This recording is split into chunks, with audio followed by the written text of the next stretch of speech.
Here's the quickest Unholy DK guide for dual wield DPS. You have runes, which is essentially just a shared charge system for your abilities. Plague Strike, for example, uses 1 Unholy rune, while Death and Decay uses 1 Unholy, 1 Frost, and 1 Blood rune. Managing these runes is the most difficult part of playing a Death Knight. You also have Runic Power for your filler abilities, utility, and for Summon Gargoyle, which lasts for only 30 seconds, but is a massive chunk of your overall damage. This is your talent build, glyphs, and rune enchant. You'll almost always be in Blood Presence while DPSing, and the only exception to that is at the start of a boss fight where you'll begin in Unholy Presence until your Gargoyle is summoned. Your single target opener looks like this. Start in Unholy Presence, Icy Touch and Plague Strike to get your diseases up, then Blood Strike to get the Desolation buff, which comes from this talent, drop Death and Decay, then Blood Tap to cast Ghoul Frenzy to buff your Ghoul. Then we pop all of our temporary buffs like trinkets, racials, and potions using this macro, which makes your Gargoyle do huge damage. Then, if it's available, Empowered Rune Weapon to channel Army of the Dead right into swap into Blood Presence, finishing the opener.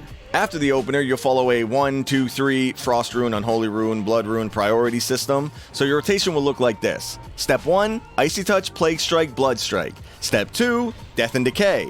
Now, if you're unsure of what to do at any point in a fight, these 2 steps are all that matter. When you're comfortable with the opener and the first 2 steps, you can add step 3 in after Death and Decay, which is Icy Touch, Ghoul Frenzy, and then Blood Boil. But remember, the first 2 steps are far more important. While you're waiting for your runes to recharge, toss in Death Coils to dump your runic power. Your AoE rotation uses the same 1, 2, 3 flow, but in a different order. Drop D&D as soon as possible, then you'll Icy Touch and Plague Strike to keep your diseases up, and then the only decision you'll have to make is whether or not to Blood Strike for the Desolation buff, or Pestilence to spread your dots to the other mobs that are around. And then you just repeat that over and over for AoE. Now for CDs, Horn of Winter is a raid buff that should be used before the fight and whenever you have nothing else to press.